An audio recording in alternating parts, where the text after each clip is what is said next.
আমন্ত্রণ দেশ বাংলায়, সঙ্গে আছে আমি আফরিন সুমনা। শুরুতেই সংবাদ শিরোনাম। আধুনিক মানের কমপ্লেক্স উদ্বোধনের 1 বছরেও নতুন ভবনে ওঠেননি নরসিংদীর পলাশ উপজেলা প্রশাসনের কর্মকর্তারা। উধাও হচ্ছে মূল্যবান জিনিসপত্র। এবং মেহেরপুরে আগাম জাতের নাসিক পেঁয়াজ চাষে লাভবান হচ্ছেন কৃষকরা। সার্বিক সহযোগিতা করছে কৃষি বিভাগ সহ স্থানীয় বেসরকারি সংস্থা।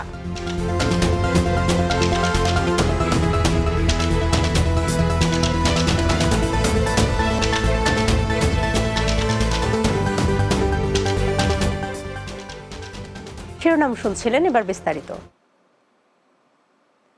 সরকারি কর্মকর্তাদের কাজ পরিচালনার জন্য আধুনিক মানের কমপ্লেক্স তৈরি ও উদ্বোধনের 1 বছর অতিক্রম হলেও নতুন ভবনে উঠছেন না নরসিংদীর পলাশ উপজেলা প্রশাসনের বিভিন্ন সরকারি অফিসের কর্মকর্তারা। ফলে একের পর এক চুরির ঘটনায় উধাও হচ্ছে ভবনের মূল্যবান জিনিসপত্র। প্রশাসন বলছে এ ব্যাপারে দ্রুত ব্যবস্থা নেওয়া হবে। নরসিংদী থেকে সহকর্মী শরীফ ইকবাল রাসেলের পাঠানো প্রতিবেদন, জানাবেন সুরাইয়া সীমা। নরসিংদী জেলার শিক্ষা ও শিল্পাঞ্চল হিসেবে গুরুত্বপূর্ণ উপজেলা পলাশ। উপজেলার সরকারি কর্মকর্তাদের কাজ পরিচালনার জন্য বেলাবো ছাড়া সব উপজেলায় একটি করে আধুনিক মানের কমপ্লেক্স তৈরি করা হয়েছে। পলাশ উপজেলা পরিষদের নতুন কমপ্লেক্সটি গত বছরের 12 নভেম্বর উদ্বোধন করা হয়। 1 বছর পার হলেও আনসার ভিডিবি এবং ত্রাণ ও পুনর্বাসন ছাড়া আর কোনো কার্যালয় নতুন কমপ্লেক্সে ওঠেনি। নতুন ভবনে কেউ অফিস না করায় অফিসের বৈদ্যুতিক তার, ফ্যান, কম্পিউটার, ল্যাপটপ, প্রিন্টার সহ মূল্যবান জিনিসপত্র চুরি হয়ে যাচ্ছে। এবছর 4 বার চুরি সংঘটিত হলেও প্রশাসন কোনো কর্ণপাত করছে না। এতে সরকারি কর্মচারীদের পাশাপাশি স্থানীয়রাও ক্ষোভ প্রকাশ করছেন। দেখতে পেলাম আমার অফিসে একটি কম্পিউটার নেই, একটি ল্যাপটপ নেই এবং আইপিএস এর ব্যাটারি নেই, ওয়াইফাই ডিভাইস সহ এগুলা চুরি নিয়ে গেছে। দ্রুত অফিস স্থানান্তরিত করা হোক। সরকার কোটি কোটি টাকা ব্যয় করে ভবন করে খালি রাখার জন্য না, এটার অবশ্যই উদ্দেশ্য যে না পুরাতন ভবন ত্যাগ করে আমরা নতুন ভবনে উঠে পড়ব। প্রশাসন অনুমানে করতে পারতেছে না, তাদের জন্য এটা কত ক্ষতিকারক, কত লজ্জার বিষয়। এ বিষয়ে উপজেলা নির্বাহী কর্মকর্তা বলেন, নতুন ভবনে কর্মকর্তারা যেন দ্রুত সময়ের মধ্যে ওঠে সে ব্যাপারে ব্যবস্থা নেওয়া হবে। সিকিউরিটির কিছু কাজ আমাদের চলমান আছে, এইগুলো হয়ে গেলে বিভিন্ন যে কয়েকটা দপ্তর অ্যাকোমোডেট করতে পারি, তাদের সবার সাথে কথা বলে সমন্বয় করে আমরা একসাথে নতুন বিল্ডিংটাতে উঠে যাবো ইনশাআল্লাহ।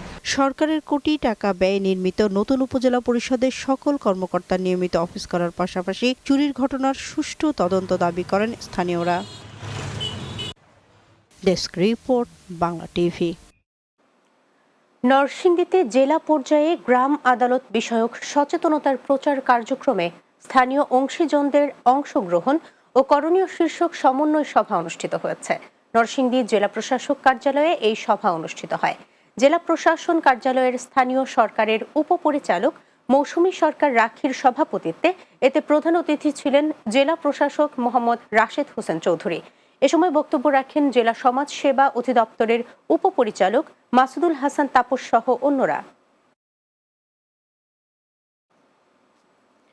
কুষ্টিয়ায় শহীদ বুদ্ধিজীবী দিবস উপলক্ষে আলোচনা অনুষ্ঠিত হয়েছে। জেলা প্রশাসনের আয়োজনে কুষ্টিয়া জিলা স্কুলের হলরুমে আলোচনা সভা অনুষ্ঠিত হয়। জেলা প্রশাসক মোহাম্মদ তৌফিকুর রহমানের সভাপতিত্বে এতে বক্তব্য রাখেন পুলিশ সুপার মোহাম্মদ মিজানুর রহমান, জেলা সিভিল সার্জন ডক্টর মোহাম্মদ আকুল উদ্দিন, সাবেক সংসদ সদস্য অধ্যক্ষ সোহরাব উদ্দিন ও জিলা স্কুলের ভারপ্রাপ্ত প্রধান শিক্ষক কামরুজ্জামান সহ অন্যরা। মহান বিজয় দিবস উপলক্ষে পাবনার ঈশ্বরদীতে 4 দিন ব্যাপী উদ্যোক্তা মেলার উদ্বোধন করা হয়েছে। ঈশ্বরদীর স্বপ্নদ্বীপ রিসোর্টে খায়রুল গ্রুপের পক্ষ থেকে উদ্বোধন উপলক্ষে আলোচনা সভা অনুষ্ঠিত হয়। এ সময় স্বপ্নদ্বীপ রিসোর্ট এর চেয়ারম্যান সাইদুল ইসলাম মান্না সর্দার, সলিমপুর ইউনিয়ন পরিষদের সাবেক চেয়ারম্যান আতিয়ার রহমান, ঈশ্বরদী ট্রাফিক ইউনিটের টিআই মাহমুদ হাসান, ঈশ্বরদী থানার তদন্ত কর্মকর্তা মনিরুল ইসলাম সহ অন্যরা উপস্থিত ছিলেন। মেহেরপুরে আগাম জাতের নাসিক পেঁয়াজ চাষ করে লাভবান হচ্ছেন কৃষকরা। পেঁয়াজের জমিতে সাথী ফসল হিসেবে মূলা ও পালং শাক আবাদ করে অল্প খরচে বেশি লাভ করছেন তারা। পেঁয়াজের আবাদ বৃদ্ধিতে প্রণোদনা দিচ্ছে সরকারি কৃষি বিভাগ সহ স্থানীয় বেসরকারি সংস্থাও। মেহেরপুর প্রতিনিধি আক্তারুজ্জামানের প্রতিবেদন, জানাচ্ছেন মাসুদ রানা। মেহেরপুরে মাঠ জুড়ে নাসিক 53 জাতের পেঁয়াজ চাষ হচ্ছে। এ যেন সবুজের সমারোহ। গেল বছর পেঁয়াজের ভালো দাম পেয়ে চলতি বছরে আগাম জাতে পেঁয়াজ আবাদ করেন অধিকাংশ কৃষকরা। পেঁয়াজ চাষে আগ্রহী কৃষকদের আর্থিক সহায়তা দিচ্ছে পল্লী কর্মসহায়ক ফাউন্ডেশন ও পলাশীপাড়া সমাজ কল্যাণ সমিতি। সমন্বিত কৃষি ইউনিটের আওতায় আমরা নাসিক রেডান 53 চাষাবাদ করাইছি কৃষকরা এতে লাভবান হয়েছে। স্থানীয় চাহিদা পূরণ করে বাকি পেঁয়াজ যায় রাজধানী ঢাকা সহ দেশে বিভিন্ন স্থানে। গ্রীষ্মকালীন সময় পেঁয়াজটা আমরা তুলতে সক্ষম হয়েছি। বিঘা প্রতি পেঁয়াজ হবে আমাদের 60 থেকে 70 মন। লাখারি টাকা হয়তো লাভবান হবে, খরচ বাদ দিয়ে হতে পারে। পিকেএস এর অর্থায়নে কৃষি ইউনিটের কৃষি খাতের আওতায় প্রদর্শনীর মাধ্যমে আর্থিক সহায়তা দিয়ে পেঁয়াজ চাষে পাশে ছিল সংস্থাটি। আগামী বছর বেশি কৃষককে প্রণোদনা দেয়া হবে। গ্রীষ্মকালীন পেঁয়াজ চাষ করে কৃষকরা অধিক লাভবান হবে এবং আমাদের কৃষি সম্প্রসারণ অধিদপ্তরের পক্ষ থেকে বিভিন্ন ধরনের প্রণোদনা, পরামর্শ এবং বিভিন্ন ধরনের সহযোগিতা দেওয়া হয়ে থাকে। মেহেরপুর জেলা 3টি উপজেলা বিভিন্ন মাঠে এবছর নাসিক 53 জাতের পেঁয়াজ আবাদ হয়েছে প্রায় 2000 হেক্টর জমিতে। Desk report, Bangla TV. মেহেরপুরের গাংনী উপজেলা মাধ্যমিক বিদ্যালয়ের অবসরপ্রাপ্ত প্রধান শিক্ষকদের সাথে সমাজ গঠনে প্রধান শিক্ষকদের ভূমিকা বিষয়ে মতবিনিময় সভা অনুষ্ঠিত হয়েছে। গাংনীর পলাশীপাড়া সমাজ কল্যাণ সমিতির সম্মেলন কক্ষে এই মতবিনিময় সভার আয়োজন করা হয়। এতে সভাপতিত্ব করেন হোগলবাড়িয়া মাধ্যমিক বিদ্যালয়ের অবসরপ্রাপ্ত প্রধান শিক্ষক মোহাম্মদ খায়রুল ওরা। এ সময় তেঁতুলবাড়িয়া ইসলামিয়া মাধ্যমিক বিদ্যালয়ের অবসরপ্রাপ্ত প্রধান শিক্ষক মোহাম্মদ রমজান আলী, গাংনী পাইলট মাধ্যমিক বিদ্যালয়ের অবসরপ্রাপ্ত প্রধান শিক্ষক আব্দুর রাজ্জাক সহ অন্যরা বক্তব্য রাখেন।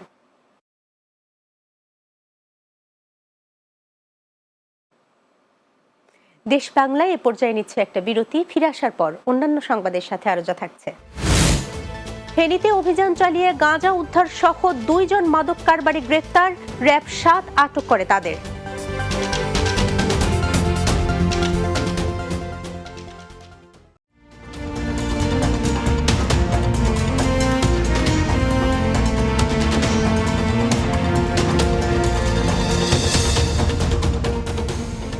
বিরতির পর আবারও স্বাগত দেশ বাংলায়।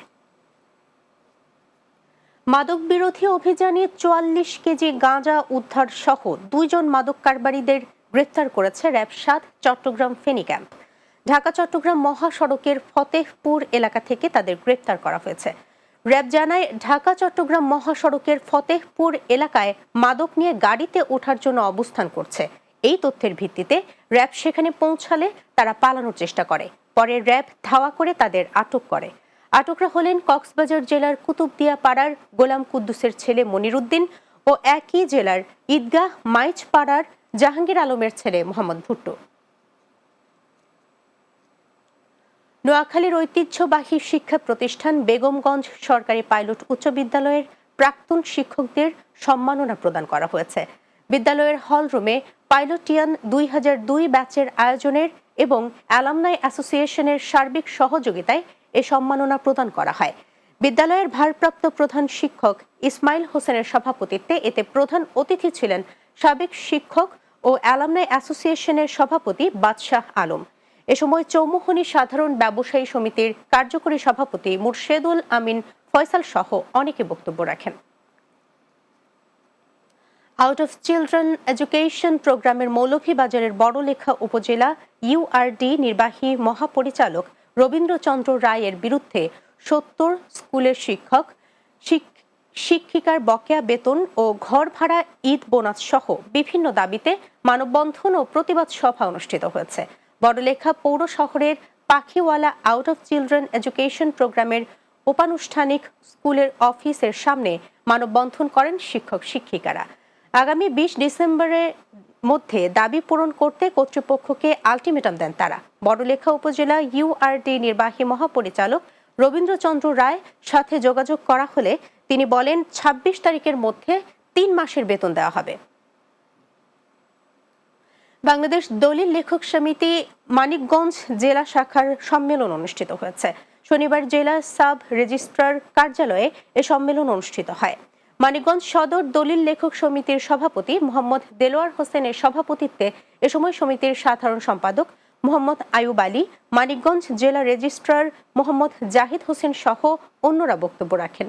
সম্মেলন শেষে মোহাম্মদ আব্দুল আওয়ালকে সভাপতি ও আব্দুল মান্নানকে সাধারণ সম্পাদক করে ৪৫ বিশিষ্ট জেলা কমিটির নাম ঘোষণা করেন।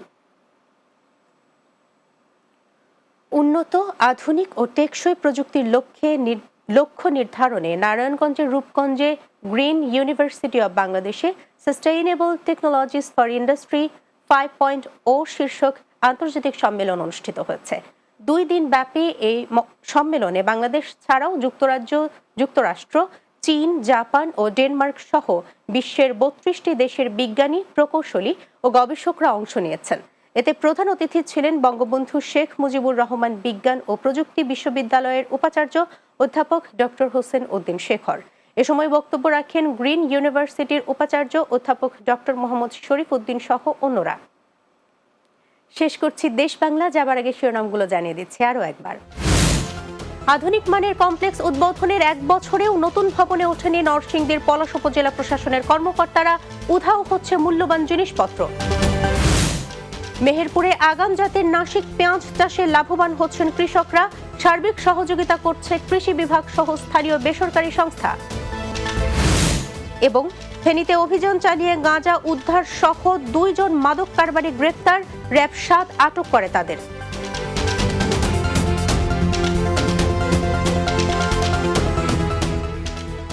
এই ছিল দেশ বাংলায়। আমাদের পরবর্তী সংবাদ দেখতে পাবেন বিকেল 4:30 দিনের বাংলা।